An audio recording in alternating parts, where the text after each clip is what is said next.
Welcome to the CFB Dynasty podcast with hosts Matt Knowles, Brian McElfresh, and Doug Gravely.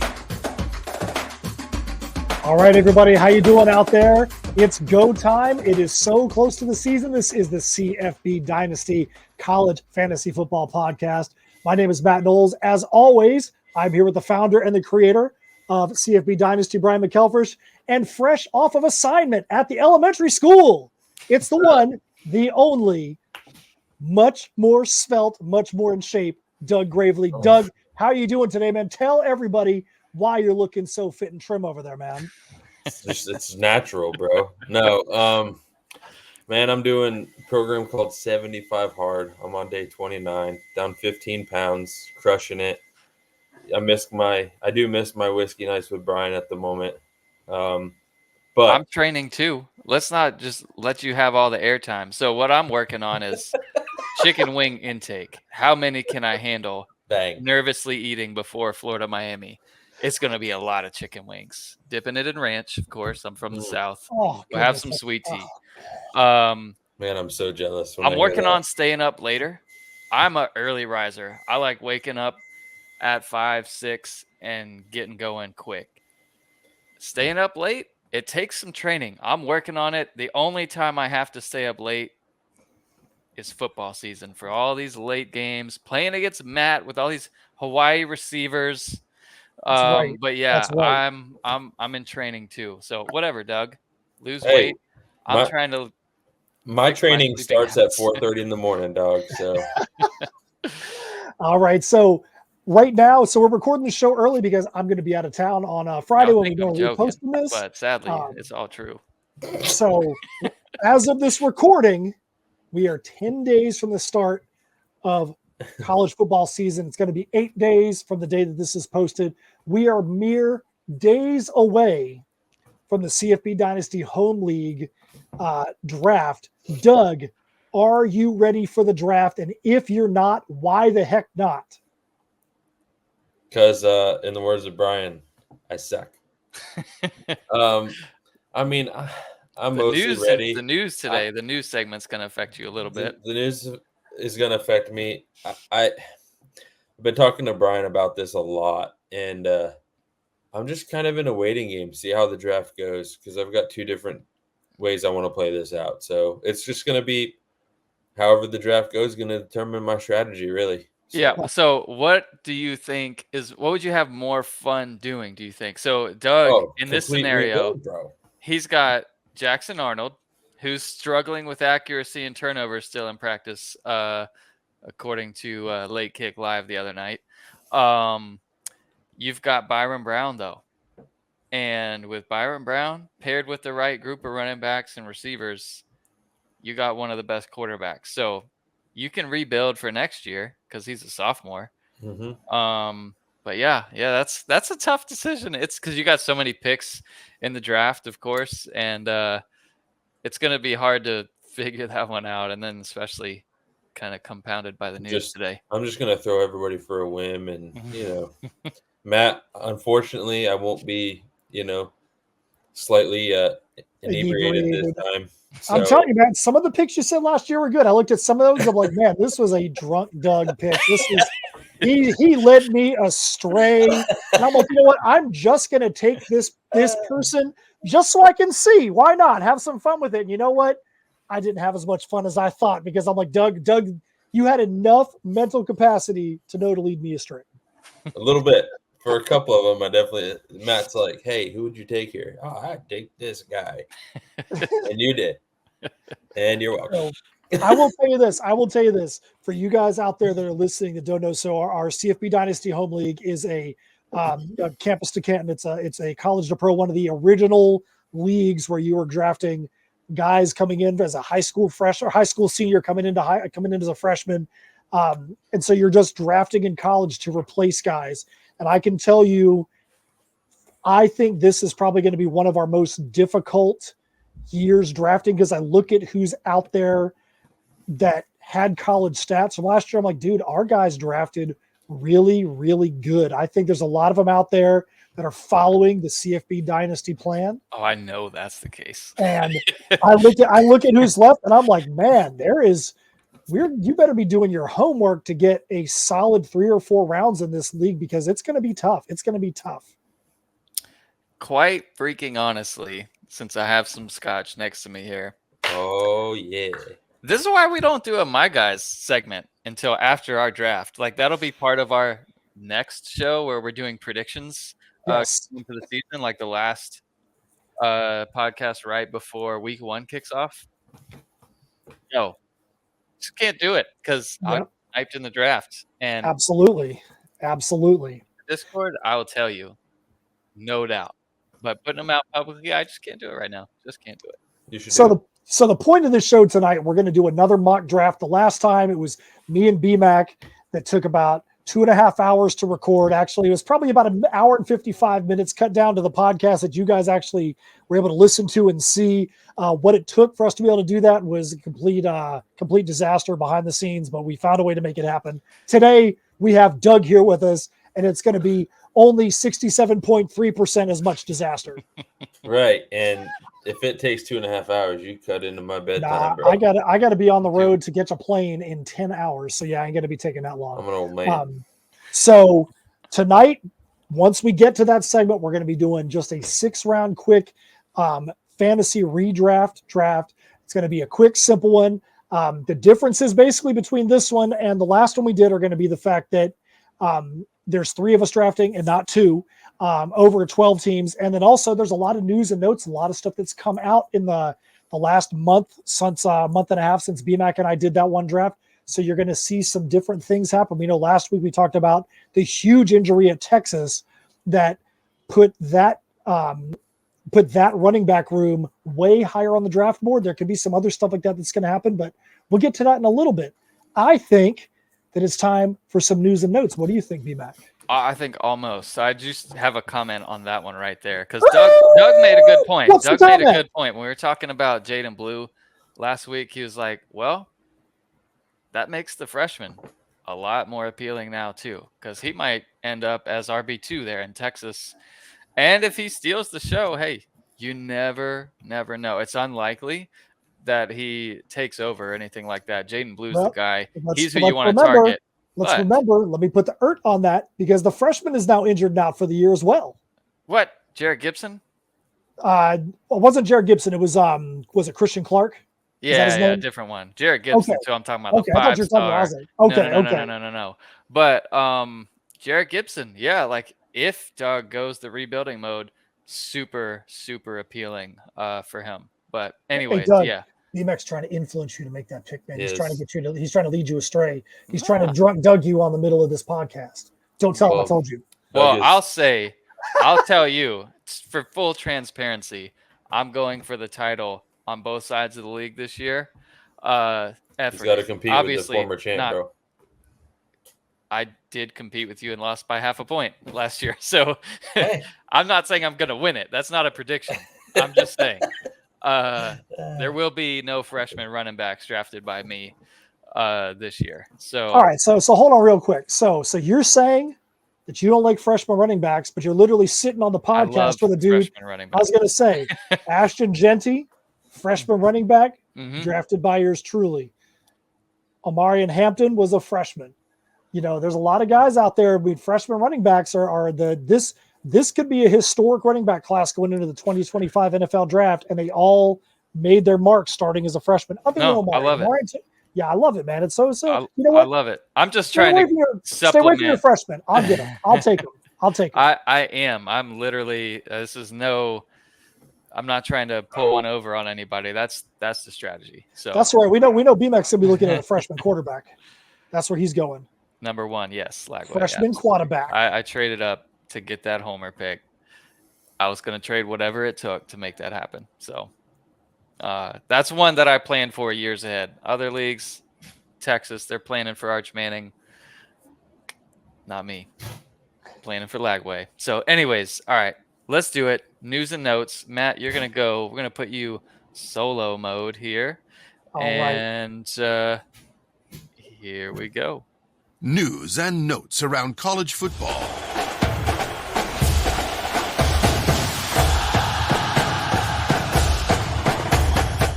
All right, everybody, we got some quick hits for some news and notes around college football. We're going to have some fantasy impacts. UCLA quarterback Ethan Garber is named QB1. Oklahoma wide receiver Jaden Gibson suffered a knee injury. He is out for the season. Arizona State running back Malik Brown, he's held out from scrimmage. And if you're in a Fantrax league, make sure this player gets drafted correctly as a running back. Some of them still show he's a wide receiver, but he is officially a running back. Texas A&M running back Reuben Owens, he's gone. He's out for the season. Ole Miss wide receiver Antoine Wells, non-contact injury, but expected to miss no actual game time. BYU running back L.J. Martin held out of a scrimmage, but expected to be ready week 1. UK running back DeMonte Trainum, broken hand. It's going to miss 1 to 2 games. Houston running back Tony Mathis, once again, he is out of here, out for the season. We got Wyoming running back and Doug running back Harrison Whaley, going to have surgery on the knee, could be season ending. Minnesota running back Darius Taylor left practice with a lower body injury. Hawaii wide receiver Steve McBride has rejoined the team, but his availability is uncertain. And last but not least, Minnesota wide receiver Daniel Jackson, you guessed it, he's out of here, out for the season. That's your quick news and notes. All these are going to be reflected on the site within 24 hours of this posting. Make sure you get onto the podcast. We'll talk a little bit more about this. Thanks a lot. This has been CFB Dynasty, where we help you take your college fantasy football experience to the next level. Is there anything in those that you want to talk about? So Doug, No. Doug, Harrison No. Whaley, tell us your thoughts. It's fine. It's fine, huh? Doesn't It's all collapse gonna your be team. fine. Doesn't change your draft prospects in any way. I mean, I don't know yet. I'll tell you when I'm up on the clock, pick number 6. All right. The one thing I do want to say, we made that note about Malik Brown. As you know, if you're in a Fantrax league, they do give dual position abilities on there. Right now, Malik Brown currently shows as a wide receiver, and Fantrax wants to force him into a wide receiver spot. So if you draft where you can only get a certain number of people at a position on your team, know that Malik Brown and there's a couple others that may throw off your draft. So if you're a commissioner, make sure you watch out for that, so that way you don't have a team that has too many or too little at a position because they have some players that are miscategorized right now. All right. So let's get into the mock. Doug, Yes. myself, Matt, all drafting. But we're not going to draft players around our picks. So Matt has the first user pick 4. I'll be drafting in the pick 8 or team 8 slot, and Doug will wrap up with team 12 slot. So round 1, kind of as expected. Almost every draft that I've seen goes Genty, Ollie Gordon in some order, typically in that order, 1 and 2. And then team 3, because I know Matt would have taken Amarian Hampton. I put him there at team 3 to see who Matt goes with. So what are you thinking here? Early in this draft, redraft league, what are you thinking? Redraft league. So redraft league, I might be going to a different position at this point, just because there's definitely some sort of a tier there. Bynum Brown, QB USF in the redraft league first. What a schmuck. That's Byron right. Brown, first quarterback off the board. That's interesting. In most drafts, it's him or Salter. So while you pick Matt right before my selection, Doug, what are you thinking here in terms of Byron Brown? You were hoping maybe he fell to you? I mean, picking 12, I know he ain't going to fall to me. I But mean, most rankings, like he could. Like most rankings that I see, he's like QB 1, 2, or 3. so the deal we've is kept him 1. Yeah, and the deal is with those, it's kind of like the running backs. I think the top 3 at those positions are kind of a tier above the rest in terms of potential fantasy points. So, yeah, I mean, I think it's a good pick no matter where he goes, because kind of like your strategy when you used to have Brock Bowers and stuff, you want to find that guy that's going to put you ahead in that position. Yeah, exactly. Knowing every week you'll be ahead there. So Matt's making picks here. Team 5 goes Tet McMillan. Dylan Gabriel goes team 6. Quarterbacks flying off the board here. Caden Salter goes team 7. And pretty easy for me, I'm going Torrey Horton right here. So I like that value there for Colorado State wide receiver, who absolutely could be and is drafted as wide receiver 1, him or Ted McMillan, all the time. So picks here before Doug goes. All right, so we got number 9. We got Taj Brooks from Texas Tech at running back. Then we got DJ Giddens running back at 10. And Ricky White from UNLV. That might be one of the first times in history that a UNLV player goes in the first round in a college fantasy draft in a redraft league. Kudos to UNLV. So, Doug, who are you taking with the first pick at the last pick of the first round? All right, Doug. So on your team, you picked Evan Stewart from Oregon, Jalen Royals, Utah State. Tell us why you picked those 2 guys in those spots. Well, the top 3 quarterbacks are gone, and the top 3 running backs are gone. And then, I figured receiver was next, so I wanted to at least be solid in one position. And I think the running backs and quarterbacks, sometimes in these drafts with every team, you can kind of wait a little bit if the top guys are gone. So I just went with the next top position.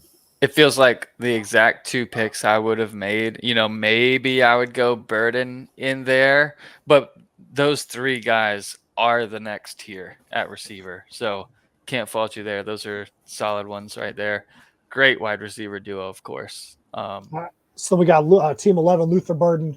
Then we got Phil Moffitt from Clemson at 10. Mecca Egbuka at 9. BMAC, you got Jaden Blue from Texas. Tell us why he is in here now. We've talked about this situation a little bit before. He was probably not even in our last mock draft. Yeah, the only person I took him over in our rankings, because he's right now RB8 for us, was Darius Taylor, who was in the injury news segment. And it does make me a little concerned about him because, he's been often injured so far. So Jaden Blue, he's healthy. He wants it. If you hear it in his interviews, like he's ready, he's waited, he's worked hard for this turn. And so while we weren't ready to give it to him overall, everyone, putting Cedric Baxter as the RB1 at Texas, Blue all along thought he was the guy, and he's ready for this spot. So out of the backfield, behind one of the best offensive lines in the country, who's returning a ton of snaps. Like, you got to love where Jaden Blue is. And plus, no matter who's playing quarterback for Texas, it's a pocket passer who's not going to be leeching touchdowns in the red zone and that kind of thing. So I love Blue here in a second round of a redraft, which certainly as you get into fan tracks or wherever you're doing your draft, the Jaden Blue ADP is going to be wrong. Definitely expect him to go in round 2 or round 3 and not far beyond that. All right, so team 7 goes Darius Taylor, running back for Minnesota, who, by the way, if you didn't catch some of our earlier shows, he has probably the worst playoff schedule, fantasy playoff schedule, where there's a bye week. He's like at Penn State, or maybe he's at Wisconsin and home against Penn State. Either way, unstartable in the fantasy playoffs. Now he's hurt. It's a stock down scenario, but if he's fine for week 1 and he plays throughout the whole fantasy regular season, he's going to help get you to the playoffs. Just know you're going to need to start some reserves at that point when you get there. So we got team 6 going with the stack, Dylan Gabriel to Tez Johnson, and then Malik Sherrod goes to team 5. On the way back to you, Matt, what are you thinking here? Well, seeing as how you jumped down there and took Malik Sherrod way down the CFB Dynasty list and decided to go against your own advice, I'll go Jaden Ott right there, running back Cal, to partner him with Bynum Brown. I almost went some other directions, but I wanted to get a running back that we know is going to be producing there. All right, so after Matt goes with Jaden Ott in round 2, 3 picks remain going back around, and RJ Harvey goes the UCF running back, and that's a pick where it's a little risky with the running quarterback KJ Jefferson and the transfer coming in from Toledo via Louisville. But anyways, that's going to be a lot of production already in that backfield out of 2 players. So will Harvey still get the lion's share of the carries is yet to be seen. So taking him as your, at least it's the RB2 for team 3. Brennan Presley goes to team 2, Jackson Dart to team 1. Then back around into round 3, team 1 goes with Donovan Edwards. So far they've got Genty, Dart, Donovan Edwards. And then Ashlock goes to team 2, Sean Atkins, wide receiver USF to team 3. All right, Matt. then we got the trifecta going up. We got Ishmael Mahdi from Texas State. Texas State is a team that we have talked about quite a bit on the podcast. So teams 4, 5, and 6 all decided, you know what, we're going to have a run on Texas State. Ishmael Mahdi.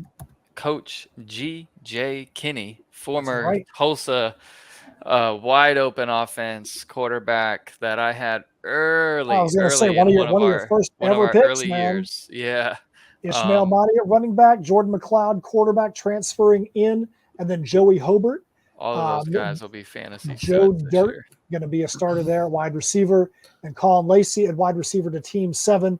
BMAC, let you take it away. Who's your homer pick? I mean, who is your very well thought out pick at in the 3rd round at number 3? Very well thought out pick, Eugene Trey Wilson III, sophomore wide receiver from Florida. Who, I mean, how's this for fantasy? Like to have the coach of the team say, we're going to get our money's worth out of him this year. You love to hear that. So, and he's also a bona fide star already in the SEC.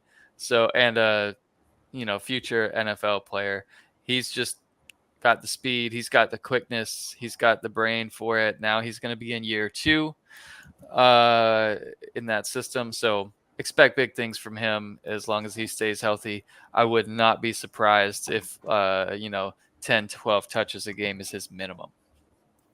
And I would say, like you said about getting your money's worth out. That's something we couldn't even talk about 3-4 years ago. Because when he's talking about getting his money worth out of it, he's talking about legit getting that money's worth out. That's right. So. Team 9 goes with Trey Harris, tall, fast wide receiver out of Ole Miss. Catching passes from Jackson Dart, obviously. Kyron Drones, if you're not familiar with the name, dual threat quarterback. Look up not only his passing lines and box scores, look up his rushing lines. He's going to do a lot of running. And Virginia Tech, man, I like when Virginia Tech's good. They got a really cool stadium, cool fans. They're one of the teams that when they're talking about the realignment of conferences, that I was like, man, I hope Virginia Tech pops in the SEC. I'd love to go to a game there, see Florida play there and all that stuff. But anyways, Damian Martinez, starting running back for Miami, hopefully gets shut down week 1 and then just has a dominant year after that for team 11. And then that comes back to you, Doug. You've got Evan Stewart, Jalen Royals through the first 2 picks. Finally, you get to make a couple more picks. What are you thinking there? I had to go running back because getting kind of far down on our rankings list here. But I didn't follow our rankings 100%. I like Mekhi Hughes out of Tulane a lot. I think with their quarterback leaving, that offense may have a chance to revolve around him a little bit. And he may get more touches than before. I think it could be fun. And then Devin Neal out of Kansas. I think he's a great running back. And like I said, I went heavy, receiver at the beginning. So I feel like I could have taken some chances at running back here. I like it. LaQuint Allen goes to team 11 on the way back. Rock Taylor, wide receiver from Memphis, and goes to team 10, and team 9 goes with Jordan James. And then I'm going to take a guy who's going to get a bump in the rankings just because of what we're hearing out of camp. And Jalen Milroe for Alabama. You can see the talent, right? You see the strength, you see the speed, the quickness. If he's able to put it all together with this new coaching staff, and it just sounds like he could, and it feels like if he can do that, man, he could really take off and be a top 5 fantasy quarterback for Bama. He better be. He better be. You know what I'm saying? He definitely needs to be up there after after Alabama was QBU for a little bit. He needs to get back to that relevance. So after Milrow, Team 7 goes Marquez Cooper. Quentin Cooley goes to Team 6. Caden Fegan, who's an up-and-coming. We're hearing a lot of great things about him and the type of player that he can be, a massive running back, like linebacker size, 6'3", 245 or something like that. But I'm hearing great things about Fegan, and he's another one that's likely to get a bump from the rankings. Isaiah Bond to you, Matt. What are you thinking there? Yeah, so Isaiah Bond's been getting a lot of he's been getting a lot of press, and even though this is a redraft league, there's been a lot of talk about him being able to get drafted high next year. So hopefully the transfer from Alabama to Texas is going to pay off for him, and he's going to be the next latest and greatest over there. He's Debbie Watch for show. And then Restrepo to Team 3, Trevor Etienne, Trader to Team 2, and then Treyon Sibley to Team 1, and then they go back with another wide receiver into round 5. Dalvin Smith, the likely wide receiver 1 at Western Kentucky, and although they did get a transfer, and he's already listed on the Western Kentucky roster now, so we'll see how. But you got to remember, Western Kentucky normally starts 4 wide receivers, so their wide receiver 1 could be a wide receiver 1A and 1B out there. Yeah, exactly. And then some people forget this, and they don't have Nico Iamaleava ranked very high. So Team 2 takes Nico in round 5, just a season removed from Tennessee being the number 1 offense in the country. And Nico absolutely is probably going to be the guy to bring them back to a super incredible offense. So while I hope they lose to Florida, Nico is likely to be incredible. Like, if he's got it above the shoulders, he's got everything else you could want in a quarterback. He's got the system, he's got the coach, he's got the size, he's got running ability, the arm strength. Love Nico there. What a steal of a pick there in round 5, I feel like. Preston Stone goes to Team 3, and then it's back to you, Matt. All right, so Rondé Gadsden, there are very, very few tight ends you're going to want to reach on. If he's available in your league at the right spot, you do want to take him because he is a wide receiver in a tight end's position. He's going to get he's going to get wide receiver looks, probably get some wide receiver yardage at that tight end position. And when you have the ability to be able to get that tier of tight ends every season, whatever that tier is, that's going to be able to separate that spot from the rest of the people in your league, that may be the difference between a half-point win and a half-point loss in the championship. That stings. But thank you for that. I'm already going into the draft angry. Hey, I was complimenting Mr. Thin over there, Doug, after losing 15 pounds. I was thinking about Doug. I mean, come on now. Appreciate it. Team 5 goes Derwin Burgess. Team 6, Abu Sama, Squirrel White from Tennessee to Team 7, which brings it up to me. So I needed running back here. I had Torrey Horton, Eugene Wilson at wide receiver, Jalen Milrow at quarterback, and Jaden Blue was my lone running back, who I love there. But I went with Anderson just to kind of fill that in. He's replacing Blake Watson, who had over 1,000 yards and 14 touchdowns in that offense on the ground last year, but he also did a ton of damage through the air. So I expect Mario Anderson, who just came out of nowhere at South Carolina and then transferred to Memphis, to potentially crush it. Like, he's one of those guys where the ceiling, as you look at him, we're not like projecting him or whatever as a potential top 5 running back. Obviously, it's based on 3 years of data and everything in our rankings, but I wouldn't be shocked if he ended up as a top 5 running back. All right, so after BMAC, you got Seth Hennigan, quarterback, going to Team 9. Jeremy Bernard from Alabama, the wide receiver, going to Team 10. Haynes King going to 11, who needs a QB. And then good old Doug making the last pick of the 5th, and then his final pick to start the 6th.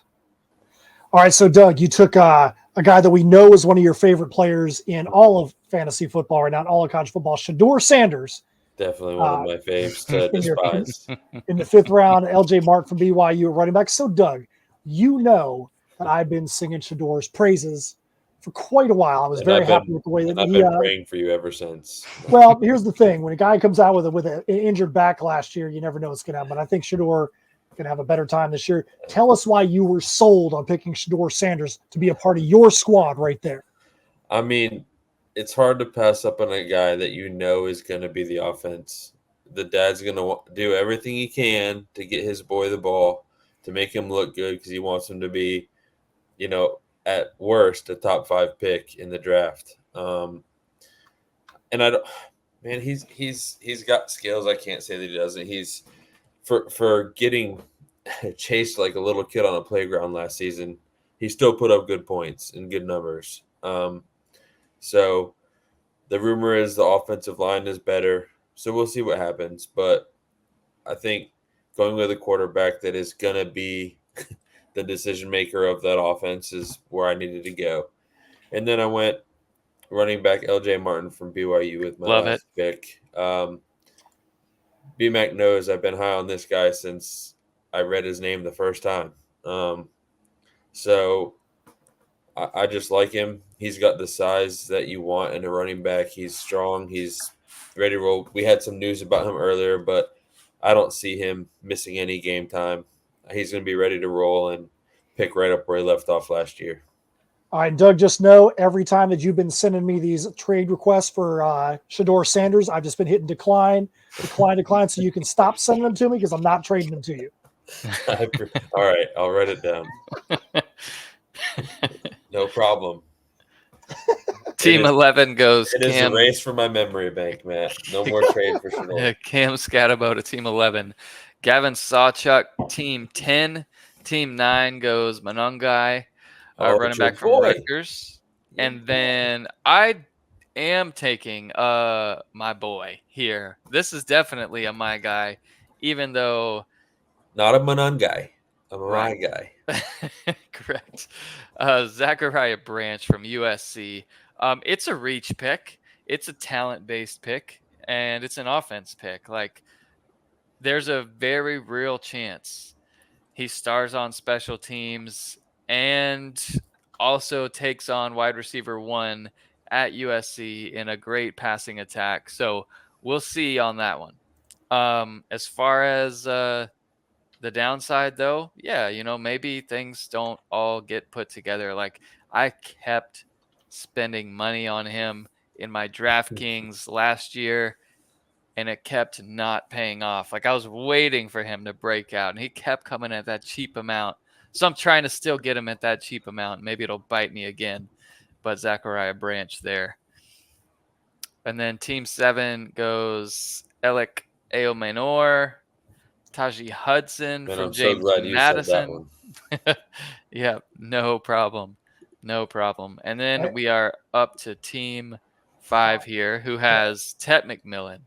They've got Jordan McLeod, Derwin Burgess, Fegan, and Malik Sherrod. So they could easily go wide receiver. They could easily go running back. So right before Matt's pick here, I'm not going to worry about who Matt's looking at because I think I know who he's looking at. I know who he's looking at too. But I'll go Hemby here for Maryland, who really on the field, dude looks like a complete baller. I think if him, the player, was at Alabama or Texas, O-line's not even, remaining the same, just the helmet. If the helmet was different, I feel like Hemby would be drafted higher for real. But because he's at Maryland and because they've been pretty mid, we'll see how things go this year. But I like Hemby a lot as a player, and he's like far and away the goal line guy on that offense. Well, that might have been one of the nicest things that BMAC has ever done in his fantasy football career, leaving that guy out there for me. Of course, we cannot get through a show without talking about Kevin Concepcion and NC State's offense. It feels like every year the national media is like, this could be the year that NC State is going to be in the top part of the ACC. They might make the playoff, and every year they disappoint. But you look at the guys that were brought in this year. They got the number one portal tight end in Justin Jolly. The running back room is probably the deepest it's ever been. The wide receiver room is as deep as it's ever been. There's only like 2 or 3 wide receivers on the whole team that were on the team last year. They have upgraded so much across the board. And then you got Grayson McCall at quarterback. So Kevin Concepcion has a chance to have a historic season for NC State this year.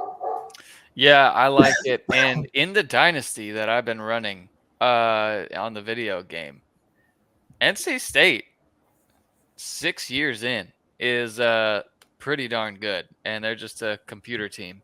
And they played for the national championship again last year. So, hey, maybe that's what you get to look forward to, Matt. You never know. You never know. I mean, 3 picks left in this mock draft. Team 3 goes with Bashul Tootin, running back for Virginia Tech. I love another Virginia Tech player drafted. That's awesome. Jalen White, running back from Georgia Southern.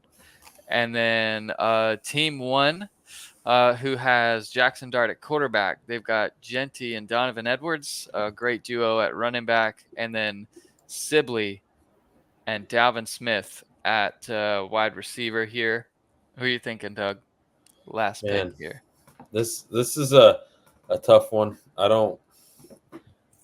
feel like it's kind of even across the board for a lot of these guys, but who are you thinking here? So there's Kobe Hudson out there, Kyron Lacey out there, Caden Robinson from App State, LeJontay Wester, who had 108 catches last year.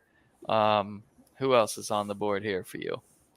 See, Team 1. I'm really just based off what I saw from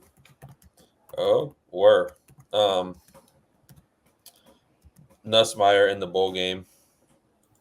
I like really think that Lacey is potentially going to have a really big year. So, yeah.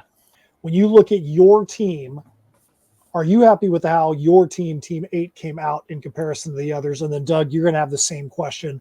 Are you happy with how your team came out? Or if you came out of the draft and this was your team, would you be happy with this team? Or would you be ready to go drive your car into a ditch?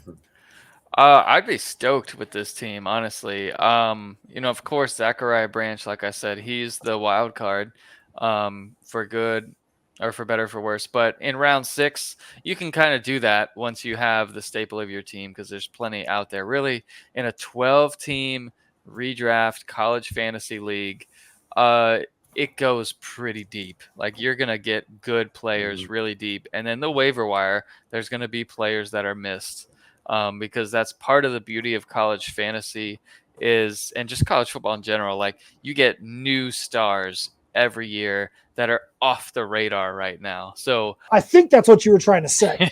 Yes. Thanks for interrupting me there. That is perfect.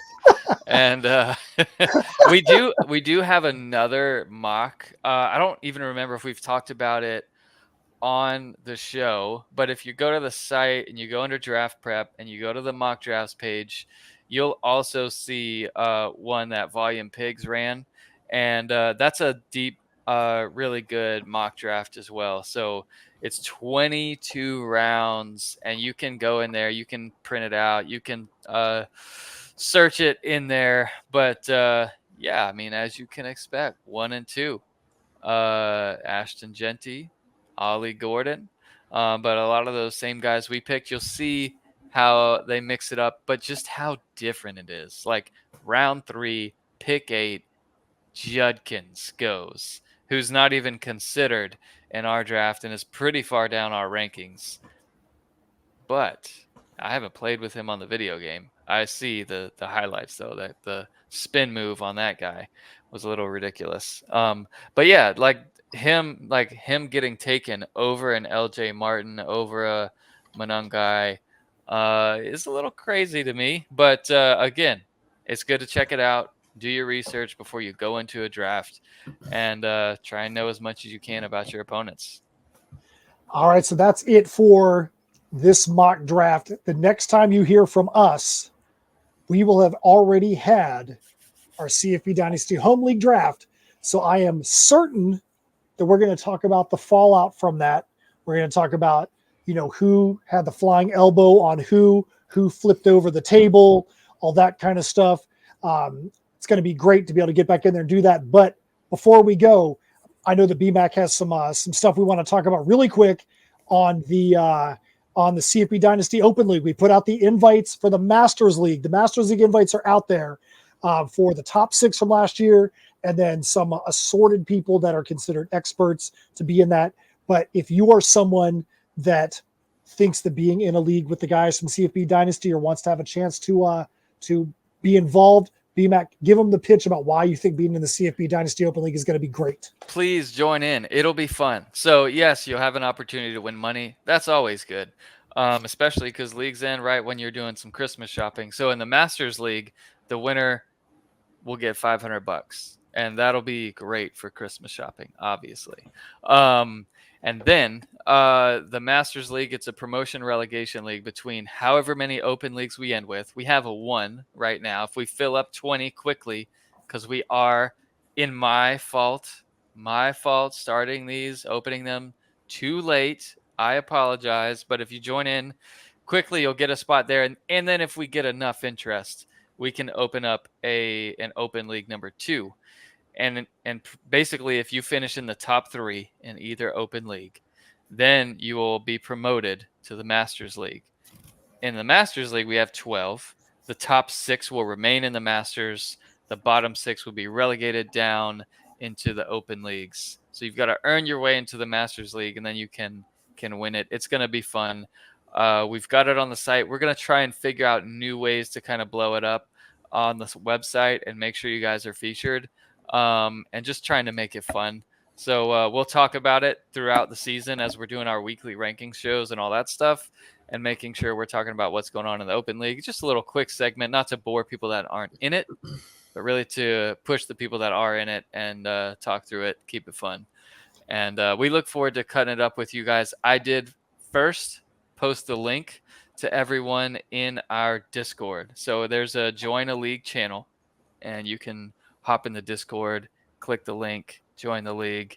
If we fill it up quickly, we'll start an open league too. I hope to see y'all there. It'll be fun. All right, good stuff. And like BMAC mentioned the Discord, please make sure you're up there in our Discord. This is the time of year where we want those questions from you.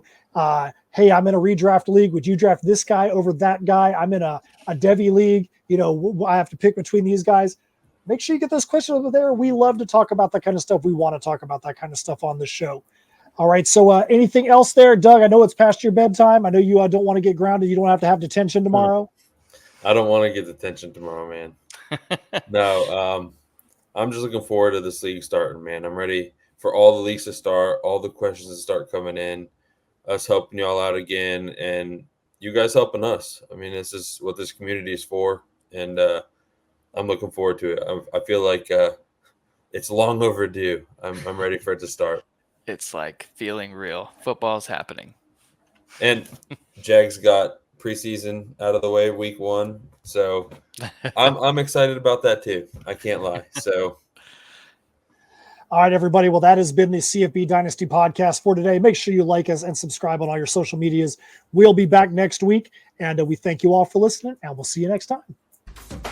Thank you for listening to the CFB Dynasty podcast. Help us out by subscribing on YouTube and reviewing us on your podcast network.